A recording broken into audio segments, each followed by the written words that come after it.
Welcome back to the Deep Dive. Today, we are strapping in to analyze a global phenomenon that just completely took over social media in 2025. We're talking about the Korean BL series Peach Trap. Oh, yeah. I mean, if you were on the internet at all, you Mm. could not avoid the team warfare that's just erupted around this thing. It was more than just unavoidable. It was like a watershed moment. Peach Trap became this major turning point for the Korean BL industry, and it started trending worldwide almost immediately. It really proved that the global appetite is not just there, but it's sophisticated, It's ready for these more compelling, high-stakes plots. Right. And it got all that success not just by having, great visuals and high production value. It did it by basically breaking the rules of the genre. Usually in a BL, the endgame couple is pretty much locked in from episode one. The second they make eye contact, yeah. Exactly. But Peach Trap just threw that whole expectation out the window and gave us a full-blown love quadrangle. Structured chaos. That's probably the best way to describe it. The whole mission of the story was finding out who the protagonist, Yoo DoHa, would pick from three wildly different suitors. We spent the entire runtime just guessing and debating and shipping.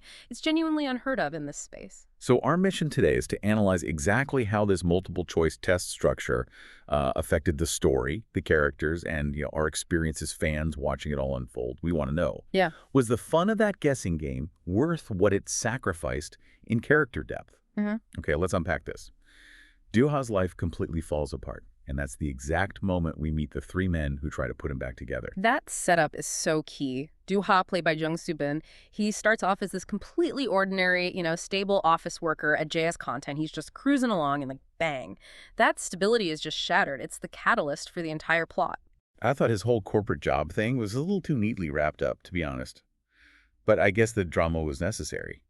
He gets unfairly blamed for an internal leak of some proposal. Fired on the spot. It felt so brutal, like a corporate assassination. It had to be that dramatic, I think. That scene where he's packing up his desk, walking out, and then he just starts crying in the elevator. It perfectly captures that low point. He's totally isolated, publicly humiliated, and just deeply vulnerable. And that vulnerability, that's the pivot point, isn't it? It's the exact moment where the three potential love interests are allowed to just rush right in. Absolutely. The whole function of this crisis is to just remove Do-ha's structure and confidence. If he were still busy and secure, the three guys wouldn't have a window to help him or, date him. The job loss clears the deck for romance. And we see those connections pop up almost instantly. First, you've got Guyan, his childhood friend and roommate. He's the one urging him to get exercise, signing him up for jujitsu to keep him from getting depressed. Very practical, familiar kind of care. Then the surprise entry. Mr. Jen, or Sang, his old team leader. I mean, who would have thought the quiet, serious guy from work would show up with a perfectly clean handkerchief? He follows Do-ha out of this awkward farewell party just to tell him, I believe in your innocence, and then offers him actual professional help. That was a huge moment. It really was.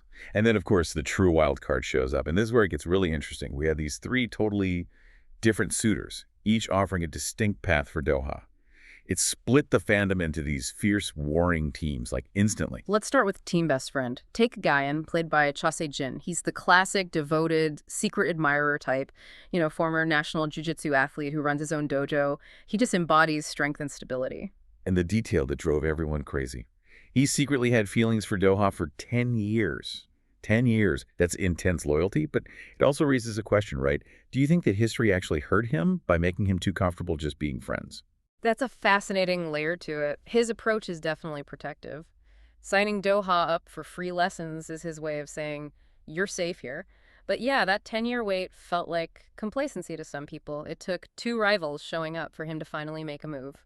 Plus, there's that immediate tension. We know there was that kiss after drinking incident that Do-ha's actively trying to forget. So they already have this physical history, which gives team best friend an edge, even if Do-ha is in denial. Good point. Then moving on to suitor number 2, we have team boss. Jeon Yeon-sang, played by Lee Do-han, he's the sophisticated mentor suitor. He's sharp, professional, and has this air of adult reliability that Do-ha desperately needed. His pursuit is so subtle, which I loved. He doesn't bring flowers. He offers, professional relevance. Right. Freelance work, resume reviews, setting up interviews. He turns mentorship into these personal dates, like fancy dinners that blur the lines. What's so interesting about Yeon Sang's storyline is that he seemed to genuinely confuse intense care and responsibility for Doha with a crush, at least at first. It was a really beautiful, slightly messed up nuance you don't usually get. But then you have suitor number 3, Team Barista, who just messes everything up. Oh. Jan Haram, the ultimate wild card, flirty, forward, owner of the neighborhood cafe. He is the polar opposite of the other two. Haram takes an instant liking to Doha, flirts openly, slips him his number right away. Yeah. He's the most aggressive pursuer by far. And he throws down the gauntlet. He actually signs up for jiu-jitsu lessons just to spend more time with Doha. Which is... It's next level dedication, or maybe next level questionable, depending on how you see it. But it instantly starts that friction with Gan.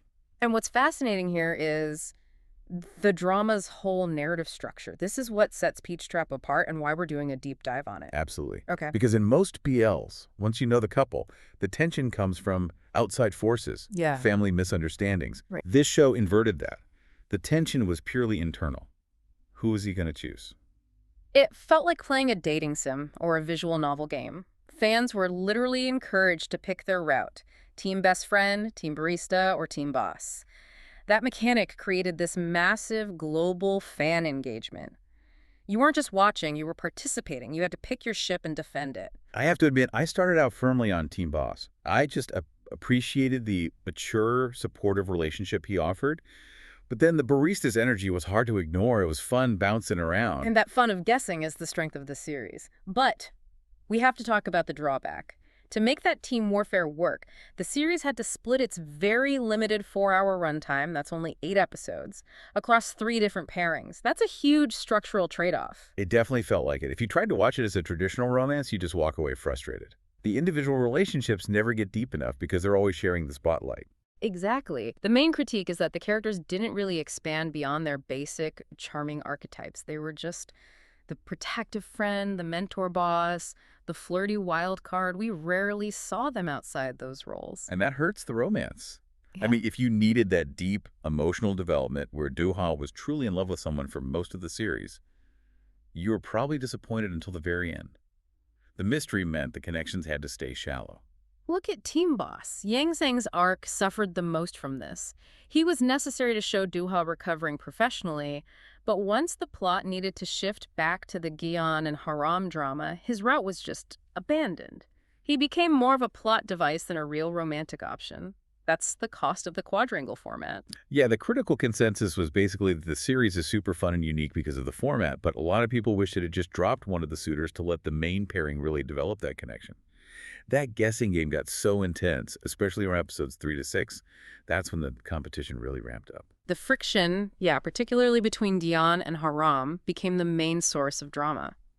Gyeon, the childhood friend, felt his safe space, the dojo, the apartment, was being invaded by Haram's super aggressive advances. And Haram, oh man, he definitely earned that red flag label from some fans, didn't he? Yeah. He was not playing by the rules of polite pursuit. He was manipulative. I mean, we saw him faking a flat tire just to spend more time with DoHa on a date, and temporarily hiding DoHa's phone. Oh, the phone thing. Yeah, those sus tactics made him the perfect antagonist in the love triangle. It was kind of sleazy, but honestly, it was great drama. It forced the other characters to act. And that tension just had to explode. It finally did in that scene everyone was talking about. Gyeon, just so protective and anxious, gets into a physical fight with Haram, and we get that iconic punch. That punch wasn't just violence, it was a declaration. It was the moment his long-hidden feelings finally came to the surface. It forced the complacent friend to actually fight for what he wanted. So then we hit the finale, and before the decision is made, Gyeon finally gets called out by Haram, of all people, for just maintaining the status quo for so long. 10 years of a silent crush isn't a very strong foundation when you have 2 other guys actively competing. He was challenged to actually say how he felt. And that confrontation is what paves the way for the decision. DoHa finally realizes that his connection with Gaeon is the strongest and most genuine one. Their history, Gaeon's unwavering loyalty. It made the friends to lovers arc feel the most convincing to him. Team best friend for the win. And it worked. Their natural chemistry and shared history made their transition to boyfriends feel believable, even in that short time frame. And the final episode gave us exactly what we needed. All those satisfying lovey-dovey moments for the new couple. And thankfully, the show remembered to give us closure for the others. Yeon-sang, the mentor, he accepted the decision gracefully. And Haram, the charismatic barista who drove all the drama, it's hinted he found a new interest in another coach at the dojo. A little consolation prize. Exactly. It wrapped everything up without any bitterness. So what does this all mean? The series was a huge hit, commercially, virally, but the format led to some pretty big debates. On the plus side, fans just loved the cheerful, lighthearted tone. It was zero angst. A really comfortable watch with those soft, dreamy visuals. And the whole experience was dominated by the team warfare. That interactive part was the fuel. But the critics and some fans had their points. The main character, DoHa, was sometimes seen as naive and clueless, maybe too passive, just waiting for the men to pursue him. Right, and again, the 4-hour runtime was the biggest enemy. The need to wrap up all 3 storylines plus his career meant the finale felt so rushed. This led to what some people called weird, random, and dumb moments, where resolutions were just shoehorned in. But despite all that, the series landed in that moderate to good range. It scored around 77% approval, 7.2 on IMDb. It really succeeded because of its unique hook. It gave us a challenge to obsess over. If we connect this to the bigger picture, Peach Trap's massive success, despite the valid criticism that the relationships weren't super deep, suggests something really profound about today's global streaming audience, about how we consume romance. Go on. Well, for a lot of viewers, the novelty and the sheer engagement of a guessing game, picking a team, sharing memes, debating online, that might sometimes be more appealing than traditional narrative depth. It prioritizes the external interactive experience over the internal emotional journey. So the game itself becomes more important than the love story. In a way, yeah.